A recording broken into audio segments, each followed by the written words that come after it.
Kaboom. So let's start this special presentation. This is called, let's do it. Boom. Professor Boss. What makes synchros good? A synchro review. First of all, let's clarify that synchros are not good right now, okay? And why? Why are they not good? We don't even have to use our opinion. They're not being used. In the in-game stats, you could look in-game yourself that the top 50 most played cards, nothing 5Ds pretty much. I think maybe at 50th place is maybe a Blue Eyes White Dragon. Some people have synchros in their extra deck, but they're not even playing tuners because everyone could have synchros in their extra deck. They're just not summoning them. So why? You guys are hyped for 5Ds, or maybe you're not so familiar with synchros, but it was really hyped up to you and you thought that this would be it. Synchros were gonna be in. Everyone would be synchro summoning. Well, what makes synchros good? A synchro review. Boom. Number one, what makes synchros good? Easily summoned, powerful toolbox with powerful tuners. A full list of synchros. For example, you'll have access to so many different things. Here's an example of a powerful toolbox. So let me show you that real quick. What a powerful toolbox looks like. A powerful toolbox looks like being able to destroy non-dark monsters. So if there's a non-dark monster, you could destroy that. Being able to make this and then equip it to your own monster, gain 1,000 attack, so an attack boost, and also it deals battle damage equal to the monster it destroys by battle, the monster that's equipped with this. Being able to send cards back to your opponent's hand, so if they have a big monster or a bunch of back row, being able to send, this is the toolbox. This is you being able to easily have access to this, being able to blow up the entire field, being able to deal pierce damage at the right moment, being able to negate destruction effects, being able to destroy defense position monsters. I'm looking at you, Wiz, that fat booty of yours, destroy everything in defense. Being able to gain life points. You're low on life points? Well, synchro summoning's here for you. You destroy a monster by battle, gain life points. Maybe there's something so big you just want to do a crazy combo like suicide with the Colossal Fighter. Colossal Fighter, when it's destroyed by battle, it comes back onto the field. That's crazy. So you could literally summon this in defense and they attack it, it comes back in the field. A permanent wall from a big force of monsters. So that's an example of a toolbox that you want to easily have access to in order for synchros to be good. Okay, so let's go back to now number two. What makes synchros good? Deck type specific tuners plus synergy, plus synchros in addition to the powerful toolbox, deck type specific tuners. So we'll talk about that in a second. We'll talk about examples. Number three, you have to understand this. I just showed you an incredible toolbox of synchros where they could destroy stuff, they can protect you, they could gain life, deal life point damage, or just blow up everything or return stuff back to the hand. Even with all of that, even in the prime synchro era, not all top tier decks used synchros. And that goes back to number two, where if your deck type does not really have deck type specific tuners plus synergy nor synchros for that deck type, your top tier deck probably did not even synchro summon even with that powerful toolbox existing. And an example of that, it was a deck like Gladiators. Gladiators were dealing with the synchro era. They were not synchro summoning at all. So that's an example. Now let's look at some decks on what made them good. Let's go. For an example, what made Blackwings a good deck? So I'm going to be showing you some deck types and why the synchros were good with them. Here's an example card. You have a card called Vayu, the Emblem of Honor. This card, you could banish itself and another Blackwing card in the graveyard to special summon a synchro summoned Blackwing. So that's really easy. That's a tuner. That's very easy to summon a synchro summon. So that's synergy. That's deck type specific. Very good. Now, what's another way that makes synchroing viable in Blackwings? You have the tuners Blizzard and Gale. Now let's look at Gale itself. Gale is an incredible card. It has the attack of opposing monsters, and you could special summon it when you have another Blackwing monster on the field. So that is synergy. That's an easy way to synchro summon. Now, that's still the cost of 2 cards for a synchro. Because of that, the incredible effect of having your opponent's monster attack, it pretty much deals with anything. So this is an example of an extremely powerful tuner that just has an amazing effect in addition to making synchroing very easy. So let's move on to Blizzard of the Far North. So Blizzard of the Far North is something I like to call a 1-card synchro. Now, Gale is not a 1-card synchro because you need another card. But Gale is a 1-card synchro because if you have a Blackwing card in the graveyard, you just need this one Blizzard of the North, you summon it, it will summon the Blackwing onto the field, and then boom, you could synchro summon right away. Now here's another card. Now here's Synergy. This is, we talked about, you have to have deck type specific tuners, but also synergy with the tuners that help you synchro summon. Shura. When you destroy an opponent's monster by battle, you could special summon a tuner. I mean, it could be any Blackwing, but it's 1500 attack or less. You could summon it from the deck onto the field. So if you destroy a monster by battle, you summon a Gale onto the field, then main phase 2, you were able to synchro summon right away. So, you know, we don't have main phase 2 in Duel Links, so maybe this will not be so good, but it's an example of why Blackwings were good with synchro summoning. You could also search the value card we looked at earlier. And also another part of synergy which helps with synchro summoning is a card like Bora the Spear. If you control a Blackwing monster, you could special summon it onto the field. So just like that, you could have a Shura on the field, you could special summon a Bora, you could special summon a Gale, and you could start synchro summoning. So that's an example of synergy with Blackwings on why it made Blackwings a good deck to synchro summon with. Now, besides the full toolbox of synchros that you had access to at Blackwings, you also had specific Blackwing tuners. Armor Master is an incredible card that, you know, just does not get destroyed by battle. So that's a really good card. I'm not going to go too much into the details of every card. I just want to 2500, can't be destroyed by battle. Very nice. And then Blackwing Armed Dragon, I expect us to get this very soon. It goes up to 2800 attack and it deals piercing damage. So that's an example of Blackwings. Let's move on to what made X-Sabers a good synchro deck. And hopefully as I go through all these, you're understanding, oh, wow, that's what makes synchros good. Having the synergy, the deck type specific tuners, the deck type specific synchros, plus the full toolbox of synchros we talked about earlier, being able to deal with almost any situation. So let's talk about, here's a card, here's a deck type specific synchro. We already have this in the game. We just don't really have an easy way to summon it. Now we have Gotham's Emergency E-Call. If you summon an X-Saber monster, if you just have an X-Saber on the field, you could flip this up to summon 2 X-Sabers from the graveyard. Now, it's quite a requirement to have that many X-Sabers in the grave plus an X-Saber on the field, but still, this allows you to synchro summon easily, which we do not really have in X-Sabers right now. Here's another card I'll show you. We have Emer's Blade. Emer's Blade is a floater. If they destroy this monster by battle, or you could swing into their monster, you could summon a tuner, then main phase 2 synchro summon. So that's an example of being able to easily synchro summon. Once again, we do not have main phase 2, so the not having main phase 2, that is going to influence a little bit that, you know, synchros are not going to be as good as they were in TCG potentially. You know, Konami has full control of their game. They could make it viable, but this is an example. They attack it. You could search for a tuner, special summon it. The next turn, boom, synchro summon. Now we do have Bogart Knight. Bogart Knight allows you to easily synchro summon, but right now, unfortunately, it doesn't allow us to synchro summon into the great synchro card, which is Hyun Lee. But in the TCG, you would be able to easily summon it. You summon Bogart Knight, you special summon Pashul, that is instant Hyun Lee. That's instantly blow up the field from 0 to 100.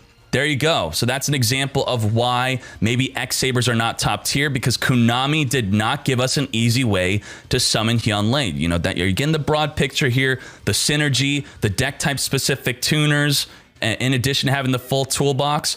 Now, even better, we have a card called Foul Troll. Foul Troll, you could summon it onto the field if you have 2 or more X-Sabers onto the field. So let me show you an example of what you could do here. It's quite crazy, actually. With Bogart Knight, Pashul, and Foul Troll, let me show you a combo.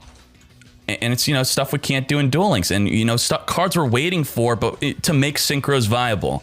We normal summon Bogart Knight. We special summon Pashul.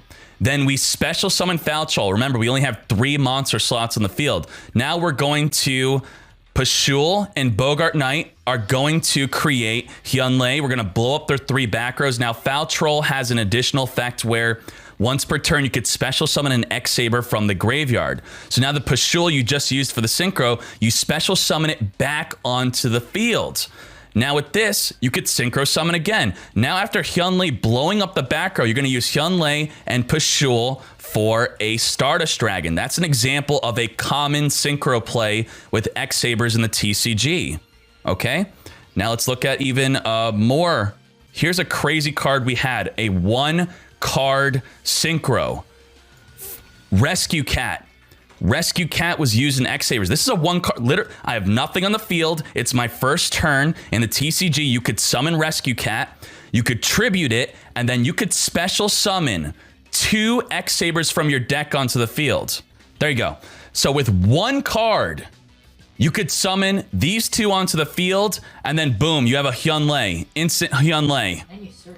And you get to search in the end phase. So that's an example of Synchro summoning a 1-card Synchro, how to make Synchros viable with X-Sabers, with Bogart Knight, Falchol, Gotham Z-Call, Rescue Cat, instant Synchro summoning. It's all about being able to do it efficiently and having synergy. Okay, let's move on.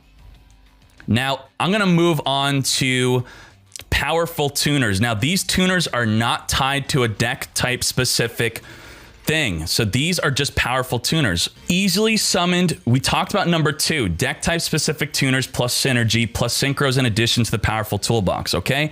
Now we're going to talk about number 1, easily summoned powerful toolbox with powerful tuners. These are cards that you do not need. These are not tied to a specific deck type. Spore, Plague Spreader, Debris Dragon, Glow Up Bulb. These are powerful tuners that you could include in almost any deck. Spore we do have in the game. What makes these cards good? These cards are good because it allows you to efficiently Synchro summon without minusing. This summons itself from the grave. Perform powerful Synchro summon. This is only a once per duel effect. That's how powerful it is. Okay, now here's Plague Spreader Zombie. Imagine if we had, besides this being a pretty much a generic tuner not tied to a specific deck type, if we were able to use this in Vampires with Gazuki, this card, while in the graveyard, you could place a card from your hand on top of the deck to special summon it, but then once it leaves the field, it's banished, so it is like a once per duel effect. That's an instant Synchro summon right there with the Gazuki. Gazuki, send Plague Spreader, boom, easy. Then you have a card like Debris Dragon. If you have this is similar to Blizzard of the Far North, where if you have a monster in the grave, you could special summon it for an efficient, easy 1-card Synchro. Debris Dragon is a super easy and efficient way to summon a Black Rose Dragon. On summon, you special summon a monster with 500 or less attack from the graveyard. Boom, that's a goddamn Black Rose Dragon out of nowhere that you have to, that you have access to, or even, an Ancient Fairy. That's instant Black Rose Dragon. And then you have a card like Glow Up Bulb, another once per duel effect. If this card is in the graveyard, you could just mill the top card of your deck, special summon onto the field. Easy Synchro summoning. These powerful, non-specific deck type tuners allow you to have access to cards like these that we were talking about, where you could, once again, I'll real quick, where you can protect your life, gain life, destroy defense position, protect from destruction, deal piercing damage, blow up the whole field, send cards back to their hand, destroy non-dark typed monsters, destroy any card on the field, gain 1,000 attack on your monster, and then deal battle damage equal to the monster that's destroyed. I mean, it's effect damage, but deal damage equal to the monster you destroy. All of those powerful tuners give you access to this. But even though we had access to powerful tuners like that, you have to understand that, once again, even in the prime Synchro era, not all top tier decks use Synchro. So even if you had super powerful tuners, you did have to adjust your deck in order to fully utilize them, even if they're not deck type specific tuners. So let's move on to a deck type a lot of you very much like, and that is Six Samurai. Six Samurai. What's needed to make a Six Samurai good? So let's go to Six Sams. Six Sams. So a great deck type specific card with Six Sams was Shien. You synchro summon for this once per turn, right? It's once per turn. You negate a spell or trap. This is Wiz, but you don't have to discard a card from your hand. So it's exactly like Wiz, and you could discard a card from your hand. No, you don't have to discard. You just negate a spell and trap. And also, if you try to destroy him, if you try to get rid of him, he could destroy another face-up 6 Samurai to protect himself. So this is an example of a deck type specific synchro that makes it synchro summoning viable. Now, how do you summon him, or how do you synchro summon with 6 Samurais? Kajiki is an example of a card that helps you synchro summon into Shien. On summon, you special summon a 6 Samurai from your hand, and you'll be summoning this. This is the tuner. So instantly from your hand, 1/2 for a Shien. Now we talked about being able to efficiently synchro summon. This is a 2-for-1, so you actually lose card advantage by summoning Shien. But that's why it's important that you have a powerful synchro that allows your opponent to minus to make up for you having to use 2 cards for 1. If you don't have a 1-card tuner like Debris Dragon or Blizzard of the Far North, it's important that your synchro summon monster has a extra special effect like Hyun Lei. It costs 2 cards to summon Hyun Lei. You can't really 1-card summon that unless you use Rescue Cat. So how does it make up for it? It destroys 3 freaking cards. How does this make up for being a 2-for-1? It negates spell and traps. This is the kind of synchros we need to make synchroing viable. Also, you have special summoning from your hand. Kizan, if you have a level 2 synchro, a level 2 tuner, if you control a Kizan in your hand, you could special summon onto the field. This is synergy around the tuner. What we talked about, number 2, what makes a synchro deck good. Not just a deck type specific tuner, not just a deck type specific synchro, but other cards that synergize with the tuner. So you could special summon this onto the field. Boom. Instant synchro summon. Also, we already have Grandmaster. If you summon Cage Musha, special summon a Grandmaster, instant Black Rose Dragon. You need that synergy, okay? Let's move those off. That's what would make synchroing viable with X-Sabers. With 6 Samurai. Now, here's a card that you guys would love. Deep Sea Diva. This is part of the super powerful tuners list. This card's limited to 1 the TCG. It's a tuner. On normal summon, special summon a level 3 or lower from your deck. These are the type of tuners we need to make synchroing viable. You summon Deep Sea Diva, then you get to special summon instantly. You could special summon a marksman from your deck.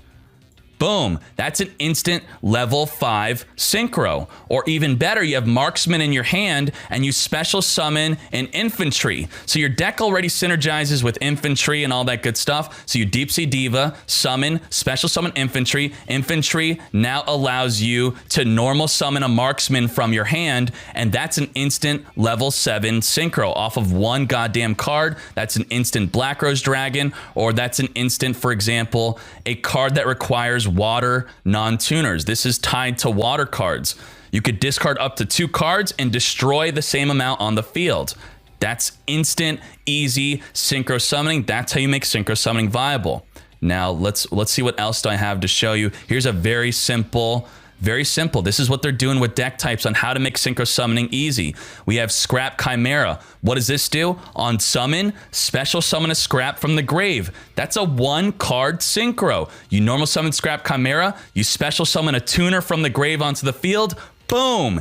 Easy level 8 synchro, but now this, because it's such a good combo, you could only summon a scrap type synchro. So boom, off of this, you create them together. You make a Scrap Dragon. Scrap Dragon off of 1 card, a 1-card 2800 off the Scrap Chimera. Once per turn, you could destroy a card on your side of the field to destroy a card on their side of the field. That is synergy. That is deck type specific tuners and combos to summon a deck type specific synchro. Now, the great thing about Scrap Dragon is he's not deck type specific, actually. He requires just a tuner and any non-tuner. So you would use this in your regular toolbox, but it has extra synergy with scraps because if it's destroyed, you could special summon a non-scrap tuner. So, or a non-single scrap monster from your grave. So it could be either of these after it's destroyed, and then you do the combo all over again. Now, what else do we have? Here is a card which is not deck type specific. You have Trishula. If I'm going to commit to the field, if I'm going to use 2 to 3 of my cards, think about it. You're minusing. You're putting 2 to 3 cards from your hand if it's not a 1-card tuner like Deep Sea Diva summon from the deck or Debris Dragon summon from the grave. It needs to have a great effect that minuses off my opponent. We talked about Xian. It's 2 for 1, negate spell and traps. We talked about Hyunlei. It's 2 for 1, destroy 3 cards. Well, this card, you're going to need 3 cards to synchro for it. But when you synchro for this card, it banishes a card from their grave, from their hand, and their field, ensuring that your 3 for 1 is worth it. We need, equivalent exchange. Okay, you guys saw Full Metal Alchemist. It needs to be worth it. Right now, it costs 2 cards to summon a Stardust Dragon, and people can easily out it. It's too expensive to summon Stardust Dragon in this meta. So let me show you real quick that we have no efficient way to summon Stardust Dragon. So let's bring Stardust Dragon real quick, and you will know why Synchros are just not good right now and what it takes to make Synchros good. So we summoned Stardust Dragon. We did 2 for 1 Stardust Dragon. What now? What now? It negates, effects that destroy. Well, how good is that? If we go to the tier list, if we look at Amazons, how do Amazons deal with Stardust? Easy. They, goddamn, you have Onslaught. It's a core card. Onslaught, banish Stardust. Gone. Okay, next up, let's look at vampires. How do vampires deal with Stardust Dragon? You could use the field spell just to get it off the field, and then you could just swing directly. Boom, boom, boom. Easy. Yes, Kingdom would get off the field, swing directly. Even better, Vampire Vamp, give it the good suck. It's not worth it to summon Stardust against goddamn this. Even without giving it the good suck, without getting off the field Grace, it goes even with Crimson and Grace with the field spell. Not worth the 2 for 1. Let's look at another top tier deck and why Stardust is not worth it. And I'm putting a lot of focus on Stardust because that's pretty much the best synchro we have right now. Let's look at Fur Hires. Fur Hires. Oh my god, this is just a travesty right here. This Donpa into Dyna. Actually, the game sets it up where Dyna is Chainlink 1 and Donpa is Chainlink 2. So it will actually negate Donpa, get sent to the grave, and then Dyna will banish Stardust from the graveyard. Stardust is not coming back. What the hell, mate? What the hell, mate? You what, mate? You what, mate? You Donpa into Dyna, Stardust negates Donpa, and then Dyna banishes Stardust from the grave. That's such an easy out right there. Just the fact that you're playing Tie That Binds and Dyna itself just swing over Stardust easily. Not a big deal. And you have Wiz in defense. Can't even negate Wiz because Wiz does not negate and destroy. It just negates. If it negated and destroyed, Stardust would have actually been good against Wiz. So does nothing to Wiz. Dyna kills it easily. What's another top tier deck that actually does anything? Masked Heroes? Are you kidding me? This is a joke. Mash change into a goddamn Anki, swings over Stardust. Easy food for Anki. A dangerous in defense. Stardust is sitting there doing nothing. Okay, you're literally doing nothing. You spent 2 cards for 1 Stardust, and you can't even do anything against most of the top tier decks. We're still going. Does it do anything against any of the top tier decks? Now we have Spellbooks. Spellbook of Fate. That's it. Your Stardust is gone. You spent 2 cards for a Stardust. You can't officially summon Stardust. Off the field. All right. Is Stardust at least good against Ultra Athletes? No, it's not even good against Ultra Athletes. Any of these athletes that you summon with the field spell gets a 500 attack boost and it swings over Stardust easily. So Stardust is only good if they don't have the field spell. Boom. So pretty much Stardust, what we have now, is not even good. So that's an example. There you go. That is the Synchro review. Those are all the cards for you to hopefully look forward to. Number 1, easily summoned powerful toolbox with powerful tuners. So far in our toolbox, we just have Stardust. We need more than Stardust. And even then, the toolbox is not enough. We need powerful tuners. And if not, we need tuners that have good synergy with the specific deck type, plus synergy with other cards with that tuner, plus synchro deck type specific cards like Xian, Hyunlei. I know we do have Hyunlei. We just don't have an easy way to summon her. We don't have an easy way to summon her. That's the problem on why X Sabers are just not good enough. So there you go, guys. These are the stuff to look forward to. Hopefully you enjoyed that really quick presentation on what makes Synchros good, a Synchro review.